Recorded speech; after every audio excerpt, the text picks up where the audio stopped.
Vamos lá, alunos, sem parar, vamos continuar a nossa aula. Paramos falando das intendências. As intendências, então, era um órgão, em alguns casos falam intendências e outros intendência, tá, pessoal?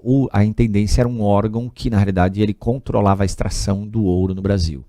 Alguns atos para controlar a extração do ouro no Brasil. O ouro ele passou a ser fundido. Ele não poderia ser mais comercializado em pó ou em pepitas. Pepitas é a pedra do ouro. Não poderia ser mais comercializado em pó ou em pepitas. Ele deveria ser levado para a casa de fundição, onde seria derretido e seria feita uma barra de ouro com o carimbo do governo português, com o brasão do governo português. Ah, mas por que tinha que levar para a casa de fundição? Porque ali o governo português tirava o quinto. Um quinto era o imposto que o governo português cobrava. Então não poderia ser comercializado ouro em pó e em pepitas. Ah, mas se eu comercializasse o ouro em pó, você era preso. Foram também, as intendências também, os intendentes, né, acabaram criando também vários outros impostos. A região mineradora foi militarizada para não se contrabandear o ouro. Ah, eu tenho ouro em pó aqui, em pepitas, eu não vou levar para casa de fundição droga nenhuma, eu vou fugir com esse ouro para outro lugar. Não podia, era tudo militarizado, você tinha que levar para casa de fundição para o governo português tirar o quinto. Os impostos que foram instituídos, o quinto, que era a quinta parte ali, né? Você levava, tirava a quinta parte, era do governo português. A captação, havia imposto por cabeça. Ah, eu tenho 10 escravos, você pagava um imposto por cada um dos escravos que você tinha, por cabeça. A finta era, na realidade, foi estabelecido uma meta que a região mineradora deveria ceder ao governo português. 1,5 toneladas de ouro para o governo português anualmente. 1,5 toneladas deveria ceder para o governo português. Ah, mas e se não atingisse isso? A derrama. O dia da derrama seria o dia da cobrança dos impostos atrasados. Não conseguiu atingir a meta estabelecida pelo governo português de ouro, então a derrama. Os soldados portugueses entrariam na casa das pessoas e retirariam os objetos de maior valor para completar o que faltava de ouro para cumprir a meta estabelecida pelo governo português. Outra coisa é que o governo português passou a ter posse de todas as minas de ouro. Você encontrou uma mina de ouro? Não era sua, era do governo português. Você tinha que ir lá e falar para o governo português, e aí o governo português iria dividir em lotes, você poderia escolher um lote e os outros lotes seriam leiloados. Então você tem vários impostos que foram instituídos pelo governo português através da intendência ou intendências. Isso obviamente gerou revolta por parte da população das minas, né? Voltando, por a Sociedade de Economia e Cultura, por volta de 1729 foram encontrados diamantes também nas Minas Gerais.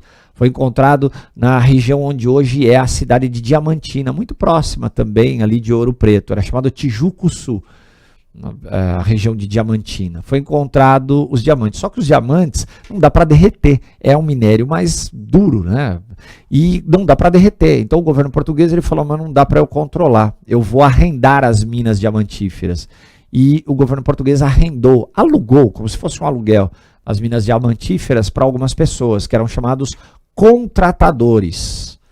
Esses contratadores extraíam os diamantes e parte desses diamantes, uma porcentagem desses diamantes, era mandados para Portugal, era para o governo português. Só que os contratadores começaram a enriquecer demais, Portugal acabou com isso e ela mesma começou a explorar as minas diamantíferas. Toda uma sociedade se desenvolveu baseada nas minas. Como assim? Você tinha pessoas que eram ligadas ao comércio, precisava fornecer alimentos para aquela região, precisava abastecer a região mineradora. Então se desenvolveu o comércio, algumas pessoas enriqueceram com o comércio, se desenvolveu a agricultura e pecuária também para abastecer a região. Houve uma urbanização da região mineradora. O poder econômico daquela região ficou muito forte, as pessoas eram ricas em ouro, mas ao mesmo tempo acabavam sendo pobres porque pagavam tudo literalmente a preço de ouro. Esse poder econômico, essa riqueza toda fez com que o Sudeste ganhasse um poder político muito grande. o poder político era muito grande da região sudeste, né? Devido às altas cobranças de impostos, acabaram estourando várias rebeliões no Brasil, várias rebeliões na região mineradora. Se desenvolveu práticas de sonegação de impostos. Isso daqui é interessante, né? Que até hoje você tem, né? Sonegação e contrabando de ouro. Os caras, o ouro eles contrabandeavam naquilo que era chamado de santo do pau oco. Eles, por exemplo, faziam um santo, mas por dentro ele era oco. Colocava ouro lá dentro, tampava e fazia uma procissão. Quando passava pelos guardas, eles tiravam o ouro lá de dentro, jogavam o santo fora e acabavam contrabandeando o ouro. Houve, como eu falei para vocês, uma integração do território brasileiro. Ocorreu também um incremento da produção cultural, sobretudo barroco mineiro. Se desenvolveu o barroco, né? Era uma nova forma de produção artística, se desenvolveu o barroco no Brasil. O barroco o que é? Uma expressão artística que ela tentava romper com o Renascimento. O Renascimento, né? Que era aquela coisa, renascimento até da humanidade. O Renascimento, ele tentava... os renascentistas eles tentavam pintar o mais próximo possível da realidade. Michelangelo, Da Vinci, Botticelli, eles tentavam pintar o mais próximo da realidade. Era o Renascimento. O Barroco não. Na realidade, eles exageravam nas formas. Eles tentavam romper com o Renascimento. O Renascimento, por exemplo, eles tentavam, por exemplo, eles fugiram um pouco da produção artística da Igreja Católica, né? Pintavam pessoas, entre aspas, normais, né, que não eram religiosas, pintavam, né, as suas emoções, a tristeza, a alegria. Já o Barroco não. O Barroco fugia do Renascimento. Eles se ligaram fortemente à Igreja Católica e a produção estava muito ligada à Igreja Católica, exageravam nas formas. Coloquei exemplo aqui para vocês, olha aí, ó. Essa igreja, ela fica em Ouro Preto, a igreja de São Francisco de Assis. Olha o exagero das formas aqui. Se você olhar em detalhe, você vai ver o exagero das formas. Tem um exagero de formas. Essa igreja é lindíssima. Vá para Ouro Preto, visite Ouro Preto, que é uma cidade linda também, muito legal de se visitar. Igreja barroca, São Francisco de Assis. Aqui você tem os profetas de Aleijadinho. Antônio Lisboa. Aleijadinho produziu alguns profetas lindíssimos, né? Assim, aquela coisa que eu falei para vocês, ó o exagero das formas aqui, ó o cabelo, fazendo ondas, né? O exagero das formas, olha a barba, né? Exagerando aqui, mas olha o nariz que perfeitinho, que bonitão. Esse é o profeta Oséias. Lindíssima essa produção, né, do Aleijadinho, lindíssima. A gente não vai entrar em detalhe do Aleijadinho, mas lindíssima. Por causa de altas cobranças de impostos, né, por causa do esquecimento do governo português a algumas regiões do Brasil, se desenvolveram no Brasil várias rebeliões nativistas. Então, falando rapidamente das rebeliões nativistas, essas rebeliões ocorreram em várias regiões do Brasil, como Maranhão, Minas Gerais, depois a gente coloca outras também, Pernambuco e outras mais. Mas essas rebeliões nativistas, elas não tinham um caráter emancipacionista, de independência. Essas não. Essas rebeliões eram mais por causa das questões, vamos dizer assim, voltadas à alta cobrança de impostos, né, assim, a exploração por parte do governo português. Elas não eram emancipacionistas, não eram em busca de uma independência. Geralmente lutavam por questões impositivas do governo português. O governo português impunha e eles tinham que aceitar. Por exemplo, a revolta dos Beckman ocorreu em 1684. Essa revolta foi liderada por Manuel e Tomás Beckman, os dois eram irmãos, né? Manuel e Tomás Beckman, e eles queriam o fim da Companhia de Comércio do Maranhão e eram contra os jesuítas também. Fim da Companhia Comercial do Maranhão, por quê? Porque essa companhia ela tinha o monopólio do comércio, ela tinha o monopólio do comércio, vamos dizer, de produtos, né, de comércio. E eles queriam o fim disso, não queriam monopólio, eles queriam também poder comercializar. E também, nessa revolta, eles eram contra os jesuítas, porque os jesuítas eles eram contra a escravização dos índios. E havia necessidade de escravos. Então, Manuel e Tomás Beckman, que eram donos de engenhos e comerciantes também, eles acabaram sendo líderes de uma revolta que acabou sendo abafada pelo governo português, e o governo português acabou, vamos dizer depois, prendendo o Manuel Beckman, que acabou sendo enforcado, E o Tomás acabou sendo aprisionado, ficou quase 20 anos preso. Outra revolta que nós tivemos, eu comentei a respeito dela para vocês, foi a Guerra dos Emboabas. Ela aconteceu de 1707 a 1709. A Guerra dos Emboabas foi, na verdade, uma guerra pelo controle, né, pela posse das minas de ouro nas Minas Gerais. Essa guerra foi entre os forasteiros e os bandeirantes, e quem perdeu foram os bandeirantes, foram expulsos de lá, mas por causa disso os bandeirantes encontraram ouro em Goiás e Mato Grosso. Mas essa eu já havia falado para vocês.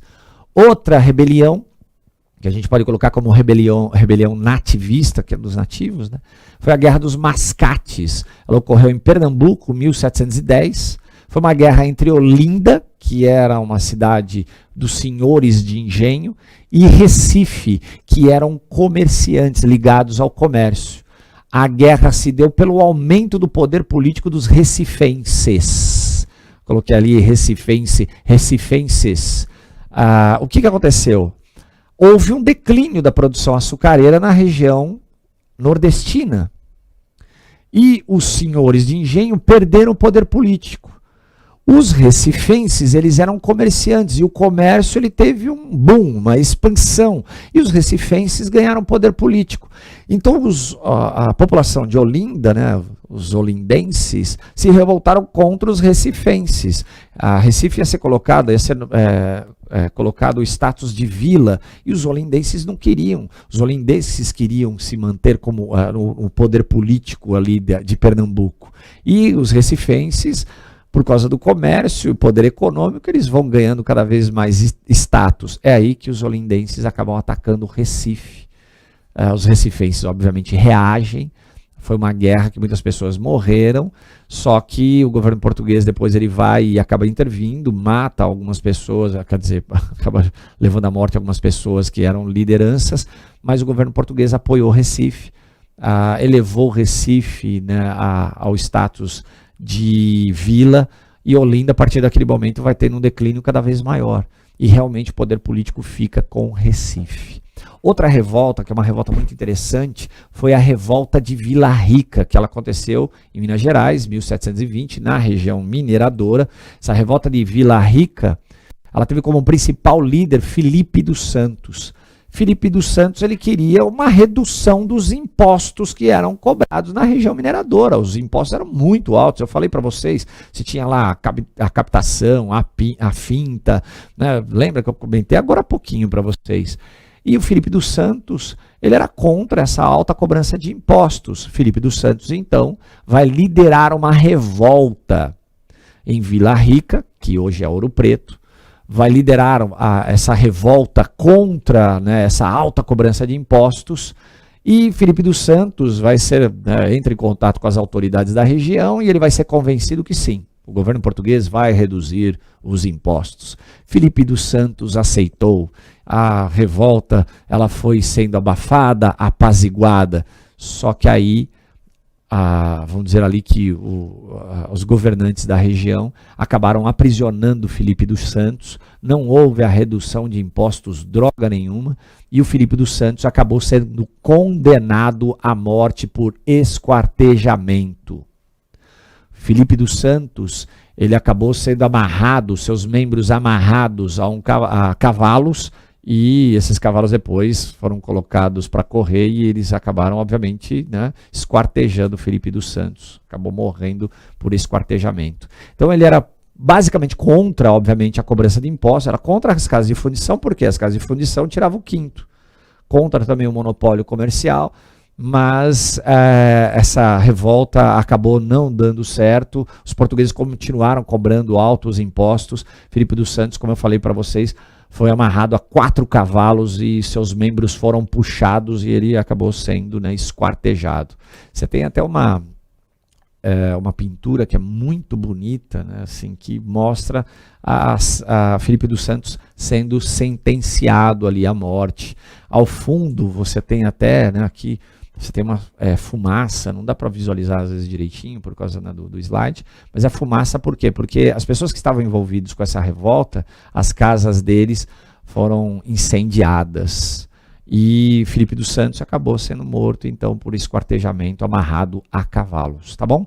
Aqui a gente acaba, por enquanto, as nossas aulas, e sobre nessa parte teórica a gente volta posteriormente. Até o próximo bloquinho.